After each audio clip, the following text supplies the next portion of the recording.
The morning sun poured across Willow Creek Estates like molten gold, setting off the immaculate rows of hedges and polished mailboxes that framed the pristine suburban neighborhood.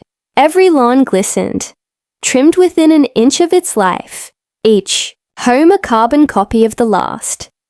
Except for the one at the far edge, Jake's house.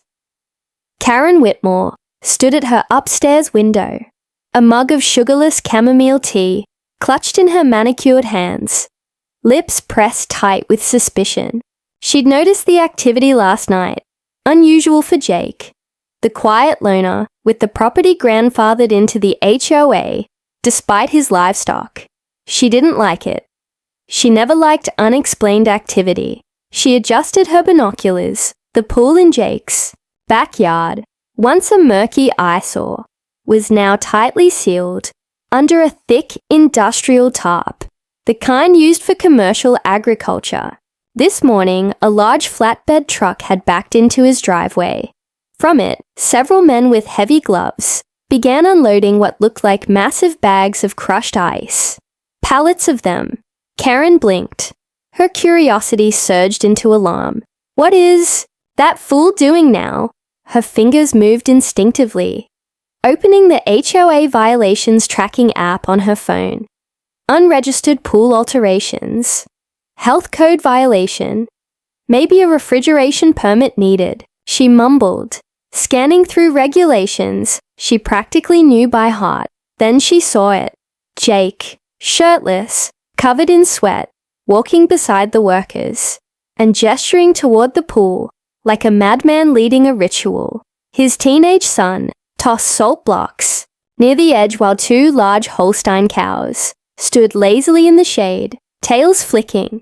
The entire yard was a chaotic scene of melting ice, animal grunts, and wet hoof prints.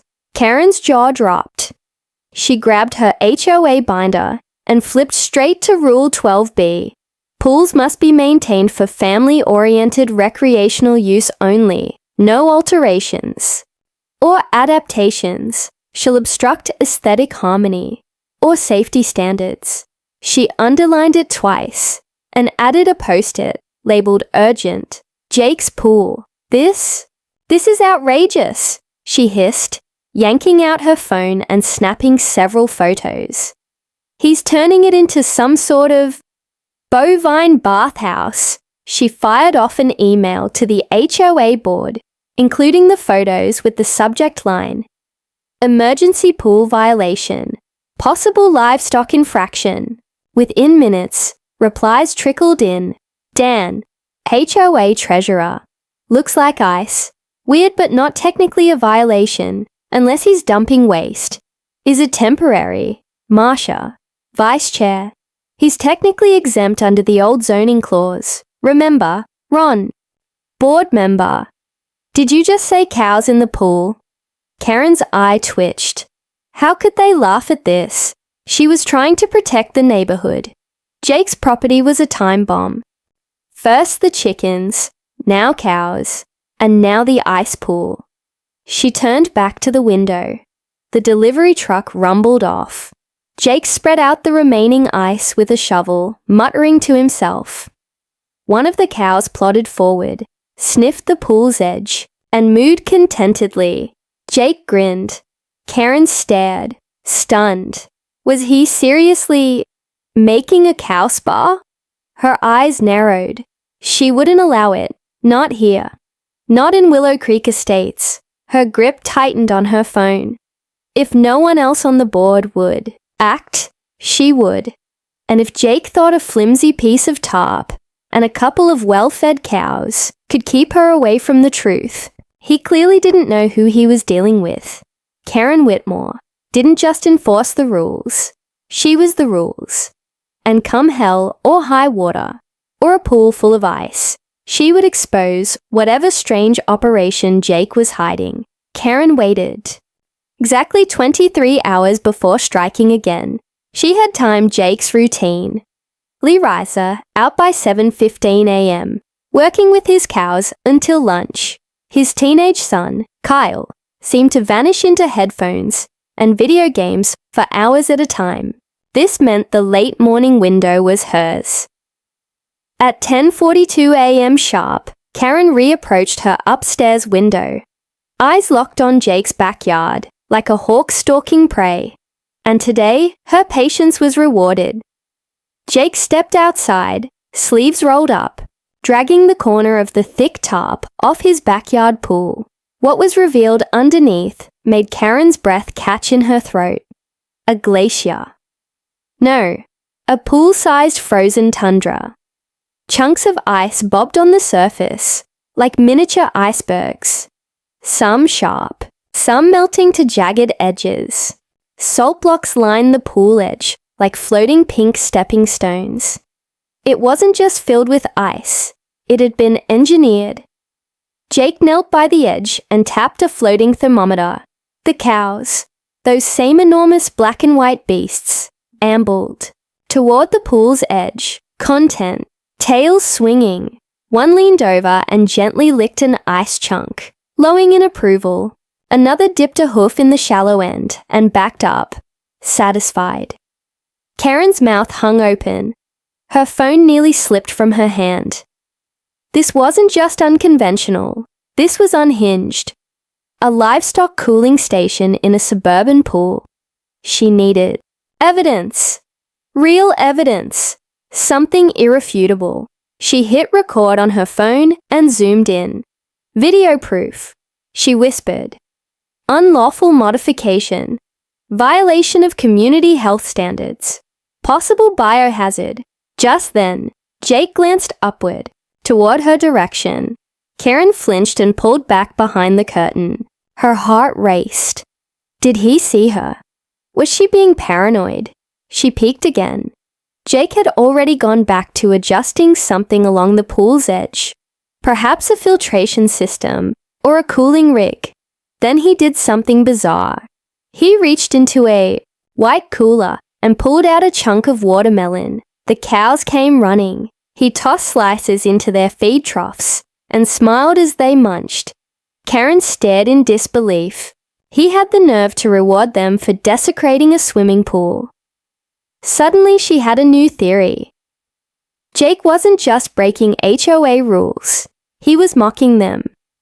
This was his protest, his rebellion. Turning a suburban oasis into a barnyard spa was his middle finger to the very order Karen had built over a decade.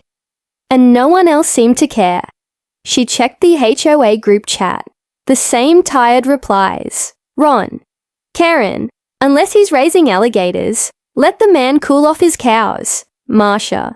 Honestly, it's kind of creative. You're the only one bothered. Dan. Is the HOA handbook really meant to cover bovine ice baths? Karen felt her face flush. The lack of respect. The casual laughter. The insubordination. This wasn't over. Not even close. She marched over to her bookshelf, pulled down a thick binder labeled Archived HOA Rulings, and began flipping feverishly. Somewhere in the maze of subclauses and zoning language, there had to be something, a loophole, a restriction, a precedent, because she didn't just want Jake to remove the ice. She wanted to crush the entire operation. But first, she needed clarity. She needed to get closer. And if no one else was going to enforce the rules, then Karen Whitmore was ready to investigate personally. She smirked grimly at her reflection, in the window. If Jake wanted to turn his backyard into a cow's day spa, he better be ready, because she was coming for a dip. Karen waited for darkness like a predator. She paced her living room with military precision, glancing at the clock every few minutes. 10:45 p.m. Perfect. Most neighbors would be asleep. Jake always turned off his backyard lights by 10:30. Her moment was now. Dressed in all black, yoga pants, long-sleeved turtleneck, and rubber-soled sneakers. She looked more like a retired spy than a suburban HOA enforcer. She slipped her phone into a waterproof pouch around her neck, grabbed her mini flashlight, and headed out the back door. cutting through the hedges between her property and Jake's. The summer night was heavy with humidity. Crickets buzzed lazily, and the air smelled faintly of hay. She crouched low, inching along the tall grass that bordered Jake's yard. Ahead, the blue tarp loomed like a massive sleeping beast stretched across the pool. A low snort startled her. She froze, heart hammering. One of Jake's cows, an enormous Holstein, stood barely 15 feet away, chewing cud with vacant interest. Its black eyes locked onto hers. Karen held her breath, expecting a stampede. But the cow simply blinked, then turned, and wandered toward the other side of the yard. Karen exhaled. Stupid cow. She reached the pool, crouched beside the tarp, and clicked on her flashlight. Carefully, she lifted one corner of the covering.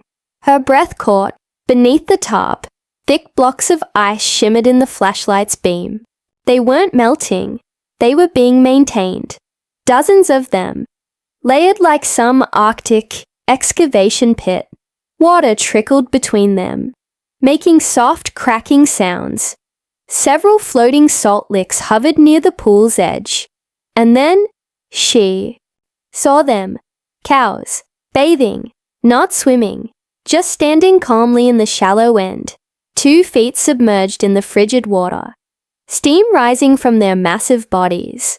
One had its head resting on the ice, eyes half closed in what could only be described as bovine bliss.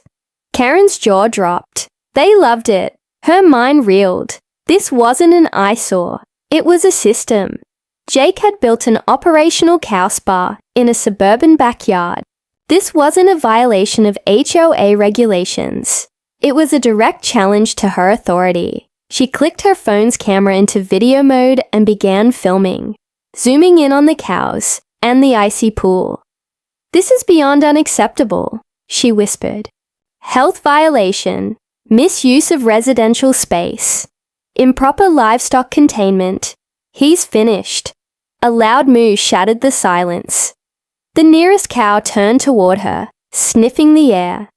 Another shifted in the water, sending a splash across the edge and over Karen's sneakers. Then, something heavy landed on her shoulder. She screamed, "A pigeon!" Or, no, a barn owl. It flapped violently, wings slapping her in the face as it scrambled back into the night sky. Karen lost her balance, stumbled backward, and landed squarely on a forgotten salt lick with a wet thud. She winced in pain, rolling off the block as ice water seeped through her leggings. Her flashlight spun wildly, beam catching Jake's back. Porch, where a red light blinked to life. Security camera, she gasped. "Oh no, no, no, no." She scrambled to her feet, yanking the tarp back over the pool and fleeing through the grass. She didn't look back, didn't care if a whole herd of cows was watching her. She just needed to get home, get dry, and pray Jake didn't recognize her on the camera.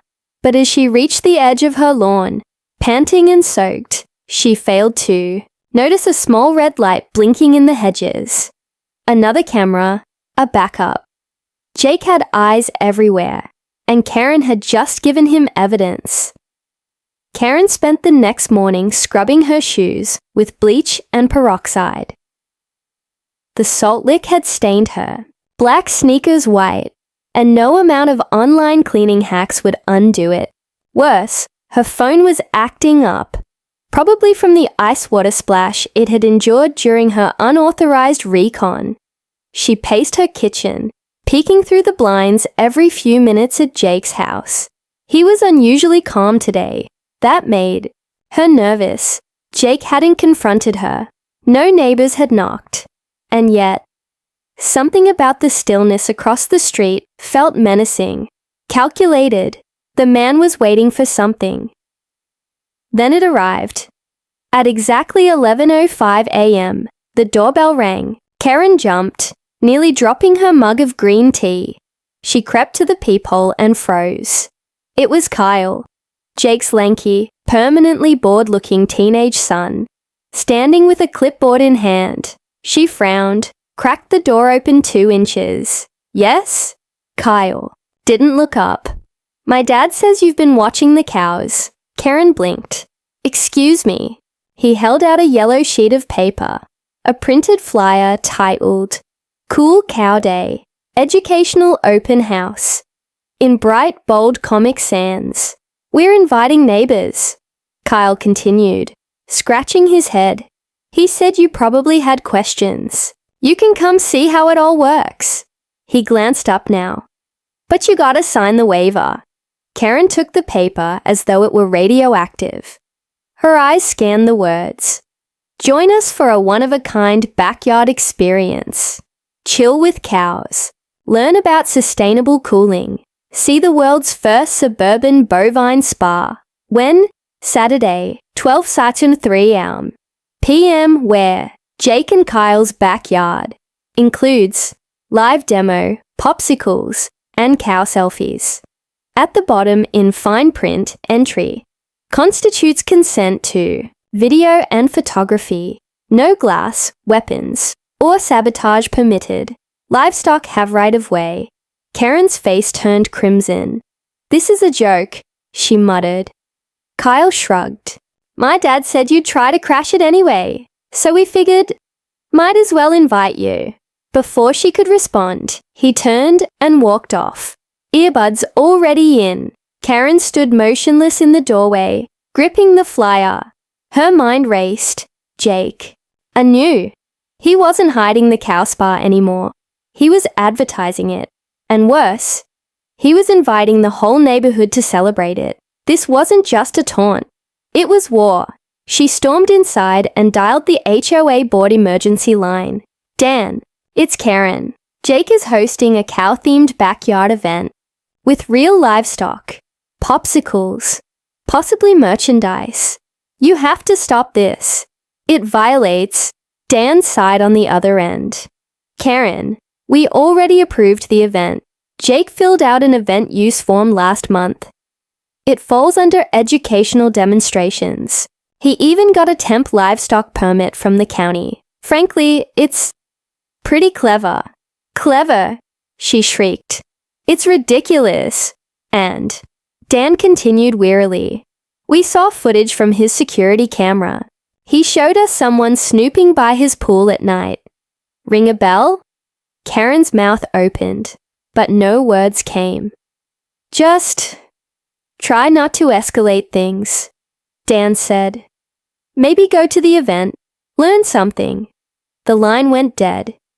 Karen stood frozen, phone to her ear, her world unraveling. She was the enforcer, the watchdog. And now she was the one being watched. Worse still, the entire neighborhood was about to line up for cow selfies in Jake's backyard, while she, the self-declared guardian of order, had been caught slinking through hedges like a criminal. Her hands trembled as she looked down at the flyer. Saturday was 3 days away, and she'd be there, whether she liked it or not. Saturday arrived like a slap. By noon, Jake's backyard was alive with the buzz of neighbors, laughter, and, most infuriating of all, applause. Karen stood at her upstairs window, arms folded so tightly, her nails dug into her sleeves. She watched.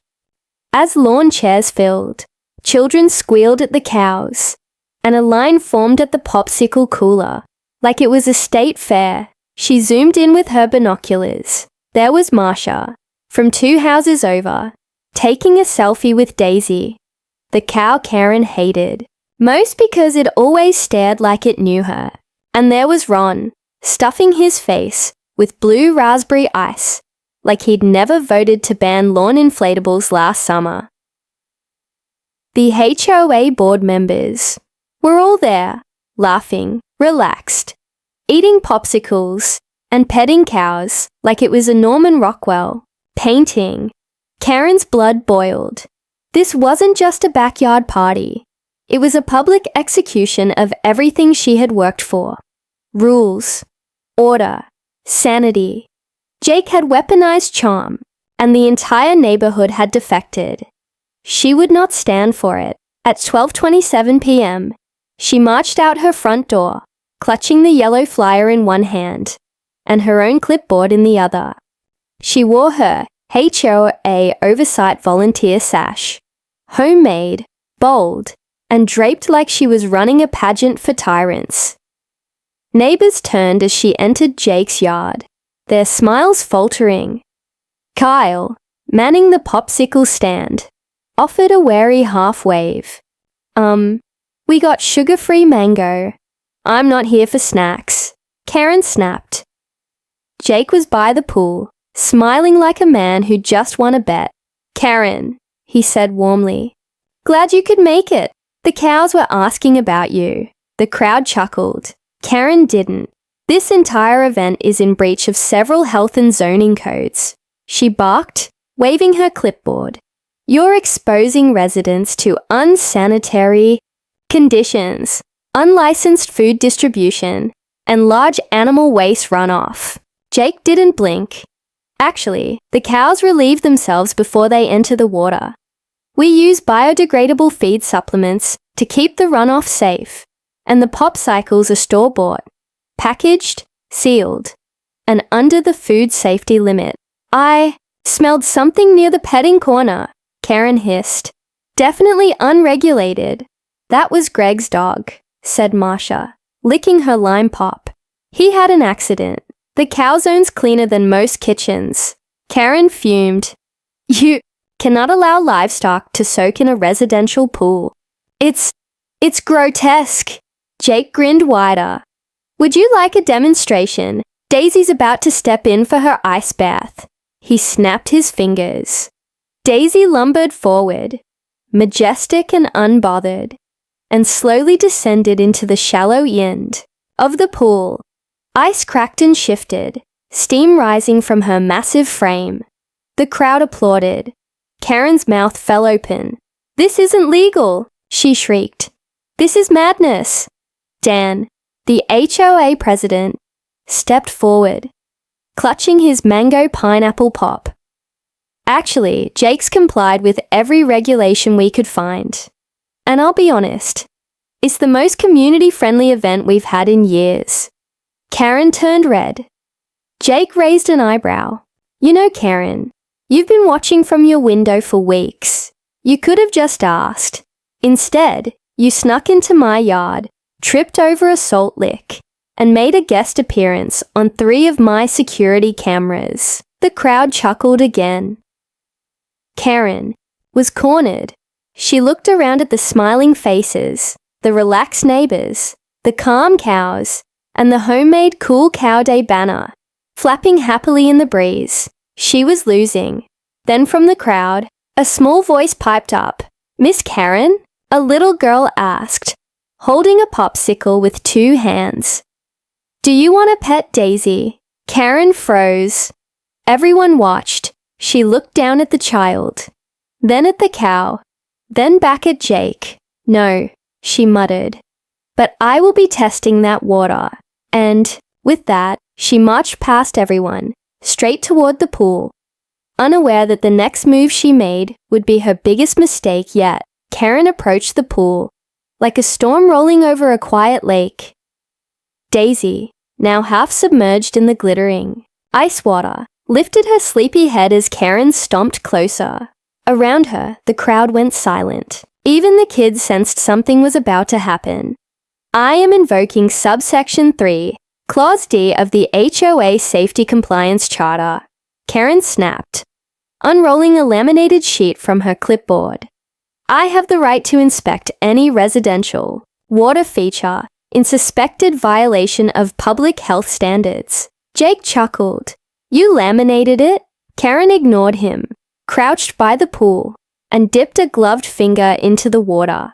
The chill hit her instantly. Sharp, bracing, unnatural. This wasn't just cold. It was engineered cold. The kind you'd find inside meatpacking plants or cryogenic labs. How are you maintaining this? She hissed. Jake crouched beside her, calm as ever. Commercial-grade chillers, solar-powered, keeps the water at a steady 33 degrees. helps Daisy and the herd regulate heat stress in summer. It's actually cutting-edge stuff, used by top dairy farms in Scandinavia. Karen's mind spun. She was losing ground fast. I still don't see filtration equipment, she said, trying to regain footing. That's a major sanitation violation. Jake gestured to a sleek grey panel mounted near the pump shed. Automated UV filtration, no chemicals, clean enough. To drink. Karen gritted her teeth. The crowd was watching, murmuring, sympathetic to him. She had to find something, some infraction, anything to take control. So she did the unthinkable. She pulled her phone from her sash pouch, activated the flash, and leaned out over the pool to get a better angle. But the grass beneath her, loafers, was slick. The edge of the pool, recently wet from Daisy's entrance, glistened like polished glass. One step too far, and her foot slipped. There was a collective gasp. Karen pitched forward with a squawk, arms windmilling as her clipboard flew into the air. Her sash fluttered like a flag of surrender, and then, splash! The ice water swallowed her whole. It was worse than she imagined. It wasn't just cold, it was prehistoric. The kind of cold that sucker punched the air out of your lungs and replaced it with pure panic. She thrashed, the weight of her soaked sash dragging her down as she scrambled for the nearest chunk of floating ice. Something bumped her from behind. She screamed. It was Daisy, blinking placidly, completely unbothered by her new swimming partner. Karen surfaced with a gasp, hair plastered to her face, mascara running like war paint. "Get me out of here," she shrieked. Jake knelt down calmly with a pool net. "Here," he said, extending the handle. "Grab on." Karen snatched it with trembling hands as neighbors hurried over, some trying not to laugh, others pulling out their phones for videos. Kyle, standing nearby with a fresh towel, whispered, "She just got cow baptized." Someone snorted. Another neighbor actually applauded. Dripping, red-faced and fuming, Karen clambered out of the pool, leaving a trail of icy footprints behind her. Her sash slapped wetly against her leg, now stretched and faded. Jake handed her a towel, but she slapped it away. "You haven't heard the end of this," she hissed through chattering teeth. "I sure hope not," Jake said with a grin. "You've made Cow Day unforgettable." Karen stomped off, drenched and humiliated, past a sea of amused neighbors and curious cows. But as she reached the front gate, she didn't see Kyle slip her soggy clipboard into a plastic bag, marked "Lost and Found," because behind the laughter, the ice, and the livestock, something bigger was brewing, and Karen, whether she liked it or not, had just become the centerpiece of Jake's next big idea. Sunday morning hit like a sledgehammer. Karen woke up sore, shivering and furious. She wrapped herself in her thickest robe and marched to the kitchen, where a pile of angry thoughts waited to boil with her tea. But then she saw her phone. It was buzzing, constantly. Notifications flooded in like a tidal wave. Her HOA message group, the Facebook neighborhood watch page, even her LinkedIn inbox. It was all lit up. She opened one message, then another. Her eyes widened in horror. There she was, in full 1080p clarity, slipping, flailing, and splashing, face first into a pool full of ice and cow. HOA Karen versus the Moo Pool. She wanted justice. She got ice. Cow Day gets cold. Real fast, Jake, or someone very media savvy, had cut together multiple angles, slow motion replays, and even dramatic music. There was footage from Kyle's GoPro, a doorbell cam, and at least 2 different iPhones. The final edit ended with Daisy blinking at the camera and the words, "Cool Cow Day 2025. Never forget." The video had already hit 40,000 views. Karen screamed and threw her phone into the couch cushions. She stormed to her computer to draft an emergency email to the HOA board. Subject line: action required. Defamation and violation of privacy. But, as she typed, a new email popped up from Jake Henley. Subject: about the video. Attachment: flyer mock-up. Karen's Icecapade. A moment in HOA history. Karen clicked it with shaking hands. The digital flyer was styled like a movie poster. Starring one furious enforcer, one chill cow, and a pool full of frozen consequences. A tagline read, "Sometimes justice slips," and falls face first into the truth. Below that, in bold, "coming soon. Cow Day 2. The Remu Neon. All proceeds to benefit local 4-H youth livestock programs." Karen nearly fainted. Not only had she been humiliated, now she was merchandise. A viral symbol. A walking cautionary tale wrapped in polyester and pride. And the worst part, the comments section was full of love. For Jake. This is the best HOA event in history. Jake should run for HOA president. Daisy deserves a medal. Karen needs a chill pill. Some even speculated she'd faked the fall for attention. The internet had taken her iron-fisted legacy and turned it into a meme with merch. Her doorbell rang. She flinched, peeked through the blinds. It was Kyle again, holding a small package and a clipboard. Not again. She cracked the door, glaring. "What now?" Kyle looked sheepish. Just dropping off your clipboard. Also, Dad says you have full rights to use the footage in any personal statement, like to clear your name or whatever." He handed her a small bag with her damp clipboard, now clean and wrapped in plastic. Karen stared at him, silent. "Oh," he added, "and this came for you." He handed her a padded envelope, addressed to Karen M. Harper, for services rendered to HOA history. She tore it open and pulled out a t-shirt. It was baby blue, soft cotton. On the front, a cartoon cow wearing sunglasses, holding a popsicle. On the back, a cartoon version of Karen mid-fall, arms flailing, with the words, "I went to Cool Cow Day and all I got was soaked in justice." Her eye twitched. Kyle took a cautious step back. "You okay, Miss Karen?" Karen said nothing. She just closed the door, slowly, staring down at the shirt in her hands.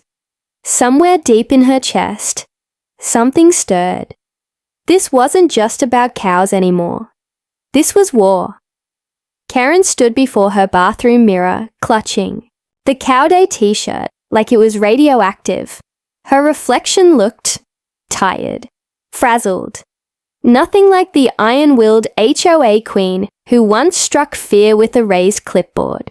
She'd been laughed at, filmed, immortalized, and now the internet knew her not as a rule enforcer, but as a soggy punchline. But that's when it clicked. They thought she was defeated. They thought the ice bath had broken her. It hadn't. It had clarified her. Karen Harper didn't lose. She adapted. She struck back, cleaner, colder, and with paperwork. By Wednesday morning, Jake awoke to a thud. A thick envelope had been slid under his front door. He opened it cautiously. The first page was embossed with the HOA's letterhead. The rest was legal jargon. Icy, efficient, weaponized. Karen was calling for an emergency HOA vote to amend the community bylaws. A new clause proposed strict limitations on livestock, temperature-controlled outdoor structures, and unauthorized viral media involving HOA members. But it wasn't just that. The next day, posters appeared across the neighborhood. HOA leadership recall vote. Protect our community from chaos and cows. Jake stared at the sign on his mailbox. She's launching a campaign, Marcia shook her head.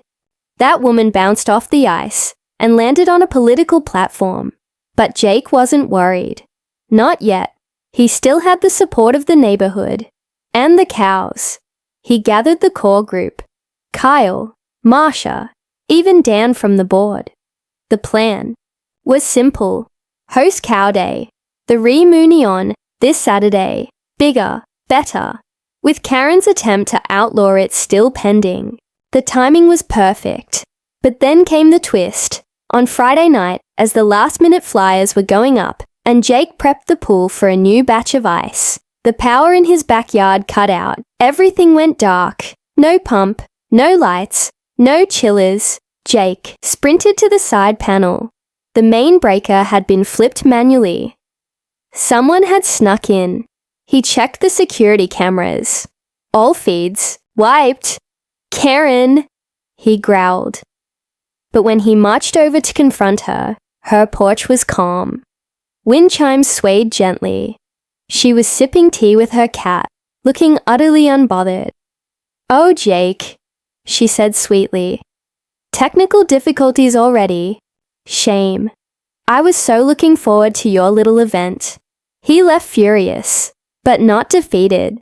The next morning, Jake rolled out Cow Day anyway. They ran it without power. Buckets of ice from neighbors' freezers. Manual music via Bluetooth speaker. The cows were chill, the people even chiller. Karen watched from across the street, seething. Then she noticed something. People were wearing her. Not just the original shirts. There were new ones. Team Karen. Frozen but unbroken. Her face, heroic. Eyes blazing, drenched in justice. Kyle had made them as a joke, but the neighborhood had run with it. Karen's eyes twitched. Jake approached, slowly, smiling. "Didn't expect your downfall to be the most profitable part of Cow Day, huh?" She didn't answer. Then Kyle handed her a tablet. "You should see this." Karen hesitated, then looked. The video sequel had just dropped. It featured her redemption arc, the splash, the rage, the comeback, slow-motion footage of her posting, recall signs with triumphant music. A voiceover narrated, "Sometimes the coldest moments awaken the fiercest spirits." Her jaw dropped. "You made me the hero?" Jake nodded. "The neighborhood loves a full-circle story." She stared at the tablet in silence. The crowd clapped as Daisy plopped into the ice water again. Karen looked up. Then, to everyone's shock, she walked toward the pool. Without a word, she kicked off her shoes, removed her sash, and climbed the steps into the frigid water. The crowd went wild. Kyle shouted, "She's doing it! Cow baptism round 2. Karen stood in the center, soaked, triumphant, and for the first time in months, she smiled. Sometimes to win over the herd, you have to learn to moo with them.